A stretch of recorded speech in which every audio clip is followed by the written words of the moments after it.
സനന മൻ കാന ഖബ്ലകും, ജൂതന്മാരുടെയും ക്രിസ്ത്യാനികളുടെയും ആചാരങ്ങൾ. ഹത്താ ലൗ ദഖലൂ ശുഹറ ദുബ്ബിൻ തബിഅതുഹും, ഒരു ഉടുമ്പിന്റെ ഗുഹയിൽ ഒരു യൂറോപ്പുകാരൻ കടന്നാൽ, ബ്രിട്ടീഷുകാരൻ കടന്നാൽ, അമേരിക്കക്കാരൻ കടന്നാൽ നിങ്ങളും അത് ചെയ്യും. അവരെന്ത് സ്പോർട്സ് ആണോ ചെയ്യുന്നത് അത് നിങ്ങൾ ചെയ്യും. അവർക്ക് എന്തെല്ലാം എന്റർടൈൻമെന്റുകളുണ്ടോ അതൊക്കെ ഇവിടെ, അവർക്ക് എന്തെല്ലാം ഉണ്ടോ അതൊക്കെ നമ്മുടെ നാട്ടിലും. നിങ്ങളത് ചെയ്യും. മൻ തശബ്ബഹ ബിഖൗമിൻ ഫഹുവ മിൻഹും, ഏതെങ്കിലും ഒരു സമൂഹത്തിന്റെ ആചാരം നിങ്ങൾ ഏറ്റെടുത്താൽ നിങ്ങൾ അവരിൽപ്പെട്ടവരാണ്, മുസ്ലിമല്ല. എന്തൊക്കെ അവര് ചെയ്യോ നിങ്ങളും ചെയ്യും. ഉദാഹരണം പറഞ്ഞതാണ്. ഇങ്ങനെ നോക്കിയാൽ പാശ്ചാത്യന്മാർ എന്തു കൊണ്ടുവരുന്നുവോ അതെല്ലാം നിങ്ങൾ പിൻപറ്റുന്ന അവസ്ഥ അന്ത്യനാളിന്റെ മുമ്പ് വരാനിരിക്കുന്നുണ്ടെന്ന് ഗൗരവത്തോടെ താക്കീതെന്ന നബിയാണ് മുഹമ്മദ് റസൂലുള്ളാഹ്. അസ്സലാമു അലൈക്കും വറഹ്മത്തുള്ളാഹി.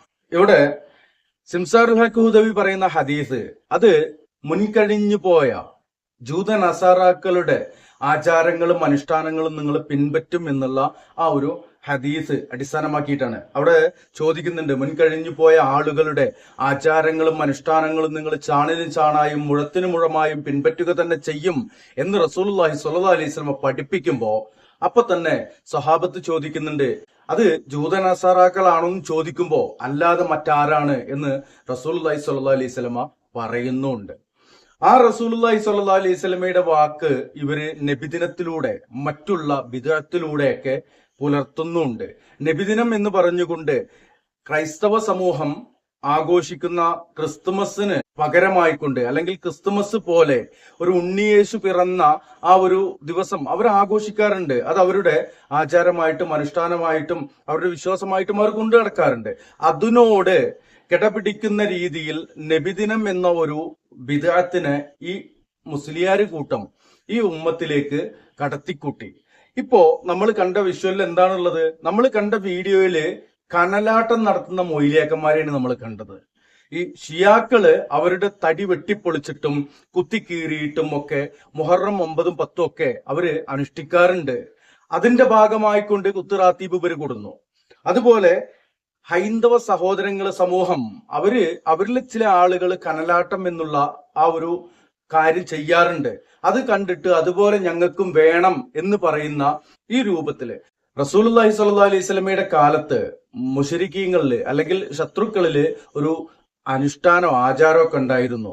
അത് ഒരു മരത്തിൽ വാള് തൂക്കിയിടുക എന്നുള്ള ദാത്ത് അമ്പാത്ത് എന്നുള്ള ആ ഒരു വിഷയമാണ്.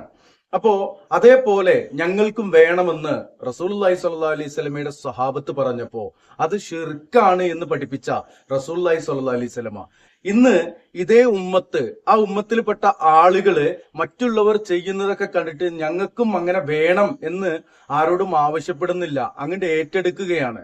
കനലാട്ടം പോലെ, തീയാട്ടം പോലെ, കുത്തറാത്തീബ് പോലെ, അല്ലെങ്കിൽ നബിദിനം പോലെ, മറ്റുള്ള സ്ഥാനം നോക്കലുകൾ പോലെ, ഉറുക്ക് കെട്ടല്, ഏലസ് കെട്ടലുകൾ പോലെ പിഴച്ച വിശ്വാസം എന്തുണ്ടോ അതെല്ലാം ഇവര് കടമെടുത്തുകൊണ്ടിരിക്കുന്നുണ്ട്. പിഴച്ച ആചാരങ്ങളും അനുഷ്ഠാനങ്ങളും എന്തൊക്കെയുണ്ടോ അതെല്ലാം അവര് ഏറ്റെടുത്തുകൊണ്ടിരിക്കുന്നുണ്ട്. അതിന്റെ ഒരു ഉദാഹരണം, ചെറിയൊരു ഉദാഹരണം, എങ്ങനെയാണ് ഇവർ ബിദ്അത്തിലേക്ക് പോയി പോകുന്നത് എന്നുള്ളതിന്റെ ചെറിയൊരു ഉദാഹരണമാണ് നമ്മൾ കണ്ട ആ വീഡിയോയിലുള്ളത്.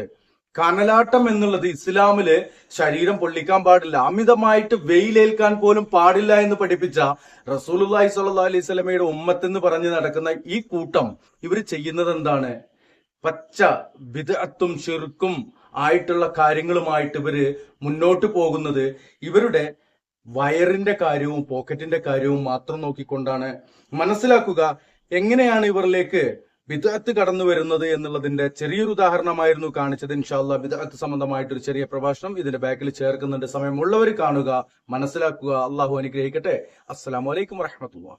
അള്ളാഹു അനുവാദം നൽകാത്ത ഒരു ഇബാദത്തും ചെയ്യാൻ പാടില്ല. ഇത് അടിത്തറയാണ്, അടിസ്ഥാനമാണ്. അള്ളാഹുവിന്റെ റസൂൽ സല്ലല്ലാഹു അലൈഹി വസല്ലം ഇക്കാര്യം വ്യക്തമായി പറഞ്ഞു. അവിടുന്ന് പറഞ്ഞു, മൻ അമില അമലൻ ലൈസ അലൈഹി അംറുനാ ഫഹു റദ്ദുൻ.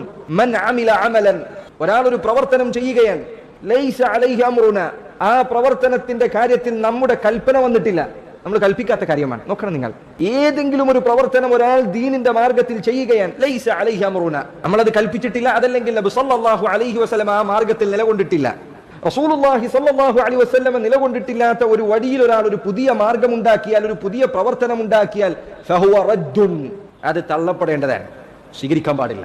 നോക്കൂ, നിങ്ങൾ നബി സല്ലല്ലാഹു അലൈഹി വസല്ലം പറഞ്ഞില്ല അത് നിങ്ങൾ നല്ലതാണോ എന്ന് പരിശോധിക്കണം, ചീത്തതാണോ എന്ന് പരിശോധിക്കണം, നാട്ടിലുള്ളവർ ചെയ്യുന്നതാണോ എന്ന് പരിശോധിക്കണം, ജനങ്ങൾ കാലാകാലമായി പിന്തുടരുന്നതാണോ എന്ന് പരിശോധിക്കണം, ബഹുഭൂരിപക്ഷം ചെയ്യുന്നതാണോ എന്ന് നോക്കണം. ഒന്നും പറഞ്ഞില്ല.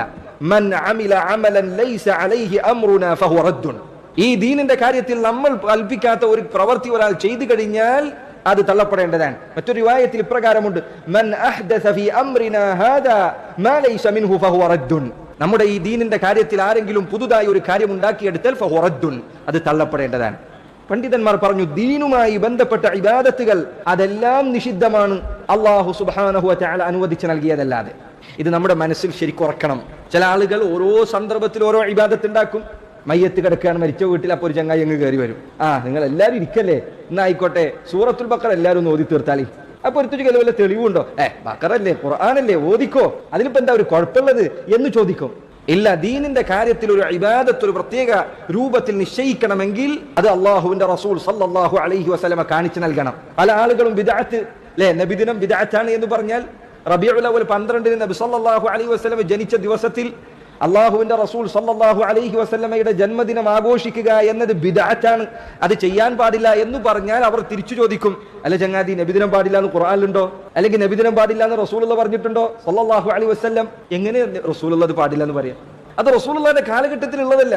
എങ്ങനെ നബിദിനം പാടില്ല എന്ന് ഖുർആനിൽ പറയാം? അത് ആ കാലത്ത് ഉണ്ടായില്ലല്ലേ.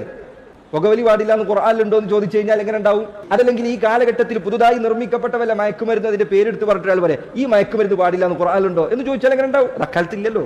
എന്താണ് അതിനുള്ള അടിസ്ഥാനം? നബിദിനം അത് ഇബാദത്താണ് എന്നതിനുള്ള തെളിവ് ആഘോഷിക്കുന്നവരാണ് കൊണ്ടുവരേണ്ടത്. അത് പാടില്ല എന്നുള്ളതിനല്ല തെളിവ് വേണ്ടത്. അത് പാടില്ല എന്ന് പറഞ്ഞാൽ മതി. ദീനിലെ ഒരു ഇബാദത്തും പാടില്ല എന്നതാണ് അടിത്തറ. ഇത് വളരെ ഗൗരവത്തിൽ മനസ്സിലാക്കേണ്ടതാണ്. ഇത് മനസ്സിലാകാത്തത് കൊണ്ടാണ് ചില ആളുകൾ അപ്പൊ തിരിച്ചു, നിങ്ങൾക്ക് റസൂലുള്ളാഹിനോട് സ്നേഹമില്ലേ, നബി ജനിച്ചിട്ട് നിങ്ങൾക്ക് ഒരു സന്തോഷമല്ലേ, റസൂൽ ജനിച്ച ദിവസം നമ്മൾ ഭക്ഷണമല്ലേ കൊടുക്കുന്നത്, നമ്മൾ അവിടുത്തെ പേര് സ്വലാത്തല്ലേ ചൊല്ലുന്നത്, അള്ളാഹിനോട് ദുആ ചെയ്യല്ലേ ചെയ്യുന്നത്, ദിക്റിന്റെ മജ്ലിസ് ഉണ്ടാക്കല്ലേ ചെയ്യുന്നത്. ഈ പറഞ്ഞതൊക്കെ അതിൽ പലതും ഖൈറായ കാര്യമാണ്. പക്ഷേ ഇത് ഈ ദിവസം ഇന്ന രൂപത്തിൽ പ്രത്യേകമായ ഒരു ഇബാദത്തായി നിശ്ചയിക്കണമെങ്കിൽ അള്ളാഹുവിന്റെ റസൂൽ സല്ലല്ലാഹു അലൈഹി വസല്ലം പഠിപ്പിക്കണം.